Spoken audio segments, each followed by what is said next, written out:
Hozir biz yer ostida 1000 fut chuqurlikdamiz. Bu bunkerdagi eng xavfsiz joy hisoblanadi.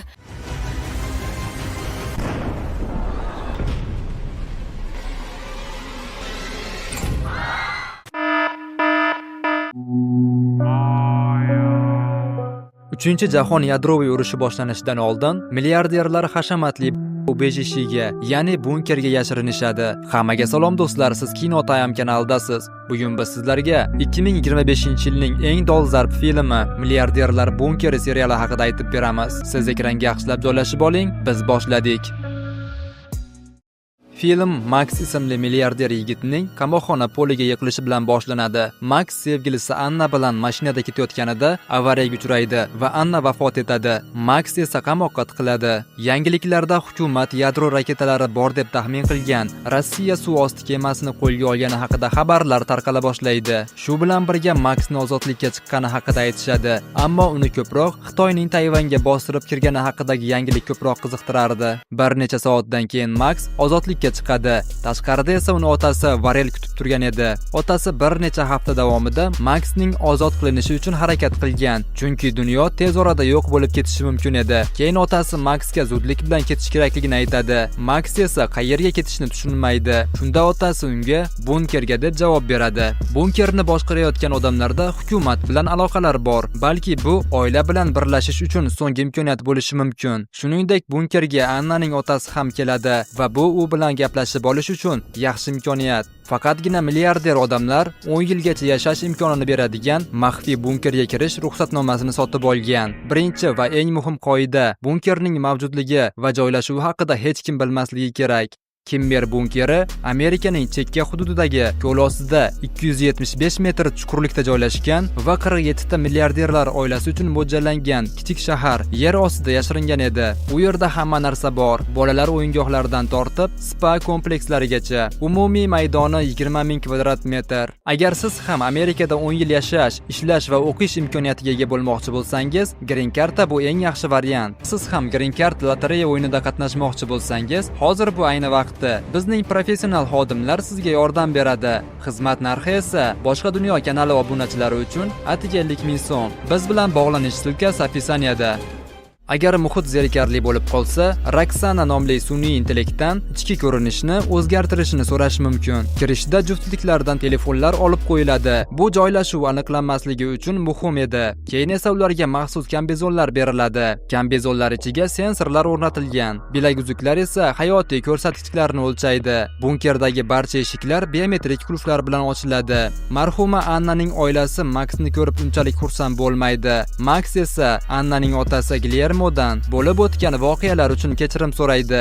Erkak esa Maxning uzrini qabul qiladi va uni yangi rafiqasi Mimi bilan tanishtiradi. Guillermoning kenja qizi Aziya esa onasi yo'qotish og'rig'iga dosh bera olmasdan vafot etganini jahl bilan aytadi. Shu payt zalga xodimlar va ularning rahbari Minerva kirib keladi. Ayol NATO Sankt-Peterburgni bombardimon qilganini aytib, agar inqiroz davom etsa, ularning hissiy barqarorligi xavf ostida bo'lishini tushuntiradi. Ayol barchaga bu ularning kompaniyasi emasligini va qonun qoidalariga bo'ysunish kerakligini tushuntiradi. Tushlikdan keyin Max Azi bilan yarashishga harakat qilib, Annaning telefonini beradi. Max uni avariya kuni olib qo'ygan edi. Keyin Azi xonasiga kirib, singlisining videolarini ko'radi. Guillermo esa barga keladi va barmendan 2 hissa viski quyishni so'raydi. Ammo barmen Tirso unga ichimlik quyishdan bosh tortadi, chunki ularda qat'iy tejash qoidalari bor. Har kimga belgilangan miqdorda resurslar beriladi. Guillermoga esa farqi yo'q. Bunker qisman uning pullar evaziga qurilgan va u viski xohlaydi. Shu payt yer silkinishi boshlanadi va elektr ta'minotida nosozliklar kuzatiladi. Favqulodda ogohlantirish tizimi hammani gumbazga borishga buyruq beradi. Всем пройти в купол. Это самое безопасное место в бункере. Lift ham ishdan chiqadi. Ammo baxtlariga favqulodda tormozlash tizimi ishga tushadi. Gumbaz ichida ko'plab monitorlar bor edi. Ularning har birida 3-jahon urushi yaqinlashayotgani haqidagi yangiliklar namoyish etilardi. Ularning bunkeridan janubda yadro bombasi NATO bazasini yo'q qildi. Birlashgan Millatlar Tashkiloti esa o't ochishni to'xtatishni talab qilmoqda va go'yoki barcha ishtirokchi davlatlar bunga rozi bo'ldi. Ammo Minerva gapirayotgan paytda televizorlarda butun dunyo bo'ylab yangi portlashlar ko'rina boshladi. Telekanallar bilan esa aloqa uzila boshlaydi. Bombalardan biri esa bunker yaqiniga tushib, elektr ta'minotini uzadi. Lekin ko'p o'tmay elektr tizimi qayta ishga tushiriladi. Minerva esa boshqaruv markaziga yo'l oladi. Ko'p o'tmay ayol qaytib kelib, aloqa bilan muammolar borligini aytadi. Ehtimol yer yuzasidagi antennalar shikastlangan. U yerdagi holatni tekshirish uchun ishchilar guruhi yuborildi. Kuzatuv kameralarida ko'l suvi loyqalanganini va yuzasi butunlay ko'rinar-ko'rinmas holga kirilganini ko'rishadi. Harorat va radiatsiya me'yoridan yuqori bo'lgani uchun o'rmonlar yonib ketgan. Minerva ularga imkon qadar tezroq ta'mirlashni buyuradi, chunki bunday kuchli radiatsiya nurlanishida uzoq qolish mumkin emas. Kuchli shamol antennani uchirib yubordi. Ishchining qo'lqopi esa qizigan temirga yopishib qoldi. Xodim zo'rg'a qo'lqopini yulib oladi. Keyin guruh bunkerga qaytadi. Shunda odamlar germetik qo'lqop teshilganini bilishadi va darhol kameralar o'chiriladi. Minerva boyvachchalarga shu yerda kutib turishni aytib, aloqa markaziga boradi va jamoani tabriklaydi, chunki boylar hammasiga ishonishgan edi. Simulyatsiya muvaffaqiyatli o'tdi. Aslida esa dunyoga hech qanday zarar yetmagan va urush boshlanmagan edi. Operatsiyadan oldin ular o'z muvaffaqiyati oxir zamonga bo'lgan to'liq ishonchga bog'liq ekanini tushunishgan edi. Yomon tomoni shundaki, odamlar kinolarda oxir zamonni shunchalik ko'p ko'rgan ediki, ularni ishontirish oson bo'lmasdi. Ammo guruhning qo'lida yangi texnologiyalar bor edi. Ular global siyosiy keskinlik oshgan pallalarni paylay boshlashgan. Jahon mojarolaridan biri kuchaygach, ular o'yinga kirishadi. Haqiqiylikni oshirish uchun esa maxsus odamlar ataylab vahima tarqatadi. Boylar esa oldindan tayyorlangan yangiliklarni ko'radi va eshitadi. Yer qimirlashi effektlari Porschelar yordamida yaratilgan. Keyin esa tosh orqali kompleks teshilib, devorlarda sun'iy yoriqlar hosil qilingan. Liftning buzilishi ham rejaning bir qismi edi. Maxsus rejissyor ular uchun 8 daqiqalik apokalipsis filmni suratga olgan va u monitorlarda uzluksiz namoyish etilgan. Все будут трястись от страха. Добро пожаловать в апокалипсис. Bunkerda esa boylar o'zlarini tinchlantirishga harakat qiladi. Max esa dunyo yana tiklanishiga va ular omon qolishiga ishonardi. Oradan ko'p o'tmay Minerva aholini yana o'z xonalariga qaytishga ruxsat beradi. Yangi kun boshlandi. Xodimlarga Mimining kamyob qon guruhi kerak bo'ladi va uni tibbiyot bo'limiga olib ketishadi. Bu aslida shouning bir qismi bo'lib, og'ir kasal bo'lgan erkak bilan bog'liq sahna edi. Maqsad eng ta'sirchan odamlar orqali qo'rquvni boshqalarga yoyish. Asosiysi ularga ko'p ma'lumot bermaslik. Kasallikni sir tutsangiz, ularning miyasi bundan ham dahshatliroq manzarani yarata oladi. Hammasi mukammal ishladi. Odamlar oilalariga bu erkaklar o'lim yoqasida ekanini va endi tashqariga chiqa olmasliklarini ayta boshlashadi. Ishchilar esa yana bir bor g'alabani nishonlashmoqda. Keyin Minerva boylarga 2 nafar ishchi radiatsiya nurlanishidan vafot etganini e'lon qiladi va yashash tartibi cheksiz muddatli rejimga o'tkazilishini bildiradi. Bu rejimga har bir odam uchun oziq-ovqatni qat'iy me'yorlash kiradi. Operatsiyadan oldin jamoa boylarning g'oyib bo'lishidan keyin ularni do'stlari qidirishi mumkinligini hisobga olgan edi. Shuning uchun ularning yaqinlariga "Bizni izlamang, biz kichik sayohatga ketyapmiz" degan video murojaat yozdirib olishgan. Keyinchalik ular telefonlarini topshirganida ularga sun'iy intellekt Roxana ulanadi va ularning o'rniga xabarlarga javob bera boshlaydi. Roxanani Minervaning ukasi yaratgan. Sun'iy intellekt boylarning xulq-atvorini to'liq takrorlay oladi, chunki u har doim ularni kuzatib, yozib boradi va oddiy odamlarda bo'lmagan shaxsiy hayot huquqini ularning qo'lidan oladi. Gillermoning telefoniga esa har doim bir odam, Asfaldo qo'ng'iroq qilardi. U Gillermoning biznesdagi eng ishonchli yordamchisi. Позвони мне. Позвони. Oradan biroz vaqt o'tib, o'sha kuni Asfaldo yana bir xabar yuboradi. Agar unga javob berilmasa, o'zi shaxsan uchib borib, Gillermoni topishini aytadi. Shunda Minerva ularning biznesida nimadir yuz berganini tushunadi. Shunda xodimlardan biri Garcia, Gillermo aslida mamlakatni tark etmaganini aytib, agar biror narsa o'ylab topmasak, bunga politsiya ham aralashishi mumkin deydi. Keyin Minerva Gillermoning virtual nusxasidan foydalanishni taklif qiladi, lekin uning ukasi Zero klon hali tayyor emasligini va hozircha unda yetarli emotsional ma'lumot to'plamaganligini aytadi.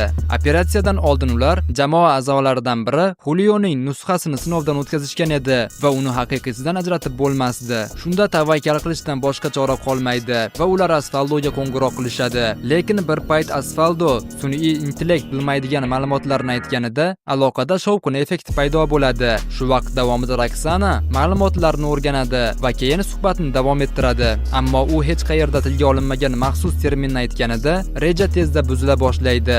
В моей базе данных такой информации нет. Va ular qo'ng'iroqni uzishga majbur bo'lishadi.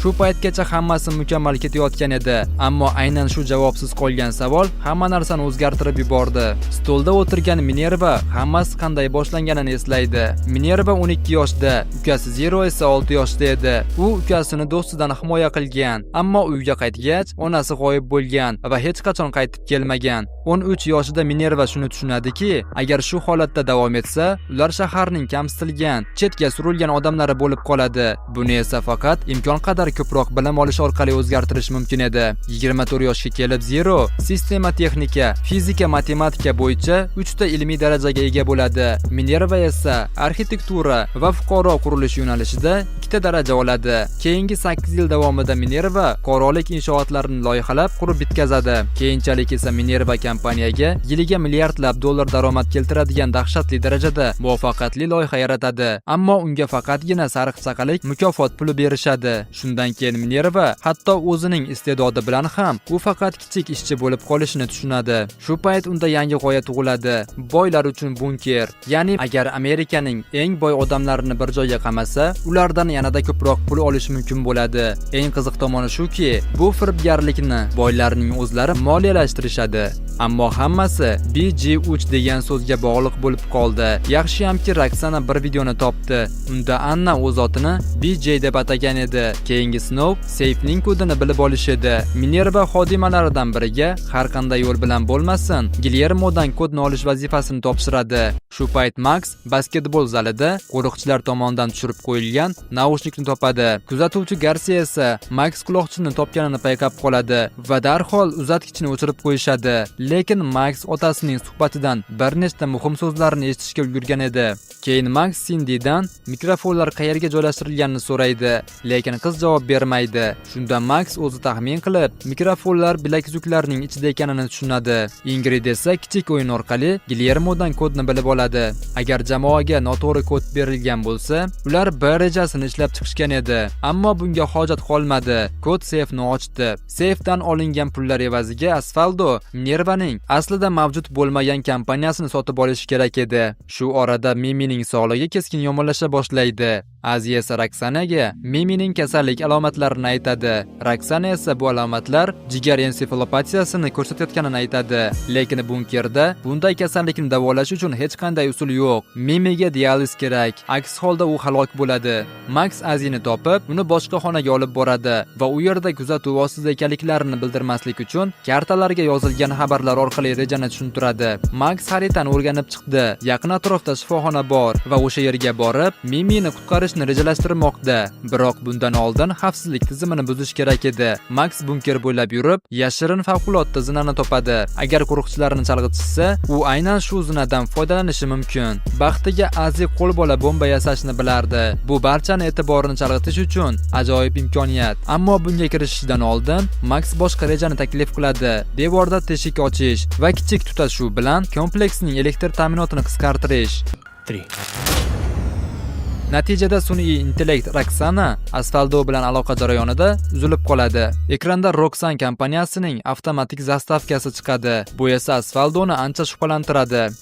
Какая нахрен Роксан? Tizim tiklangach, Asfaldo allaqachon mamlakatni tark etishga hozirlik ko'rayotgan bo'ladi. Ammo ular uni oldindan tayyorlangan mehmonxonada qolishga ko'ndiradi. Max va Aziya esa bilaguzuklarni yechib tashlashmoqda. Tozalash xodimi xonani tozalash uchun kirganida, ular uni ushlab, hushidan ketkazishadi. Keyin Aziya uning formasini kiyib, omborxonaga kiradi va bomba yasash uchun kerakli ingrediyentni axtaradi. Choynak qizib portlaganda elektr paneli eritilishi kerak edi. И когда чайник нагреется, а потом взорвется, он расплавит щиток. Suv qizigan zahoti portlash sodir bo'ladi. Bu tartibsizlikdan foydalanib, Max zinadan pastga tushadi. Bu orada Asfaldo kerakli hujjatlarni imzolaydi va 900 million dollarni o'tkazadi. Ammo samolyotga chiqqach, Asfaldo aslida tuzoqqa tushganini anglab yetadi va darhol samolyotni orqaga burishni buyuradi. Ammo bu vaqtga kelib, soxta ofis allaqachon yo'qolgan bo'ladi. Qo'ng'iroq vaqtida Asfaldo Gilermodan kollejda unga bergan laqabini so'raydi. Roxana esa buni bilmasdi. Bu laqabni aslida Gilermoning o'zi o'ylab topgan edi. Shunda Asfaldo Gilermo aslida haqiqiy emasligiga amin bo'lib, politsiyaga borishga qaror qiladi, lekin bunga ulgurmasidan uni o'ldirishadi. Bu paytda Max chiqish eshigi qarshisida turib, tashqariga chiqishga hozirlik ko'rayotgan edi. Ammo Azi unga Mimining vafot etganini aytadi. Endi yer yuziga chiqishning hojati qolmagan edi. Shu bilan birga Azi Maxni sevishini aytadi. Ammo Max allaqachon qaror qabul qilgan edi va eshikni ochadi. Serialning birinchi fasli esa shu yerda tugaydi. Do'stlar, agar serial sizga yoqqan bo'lsa, ikkinchi fasli deb izoh qoldiring.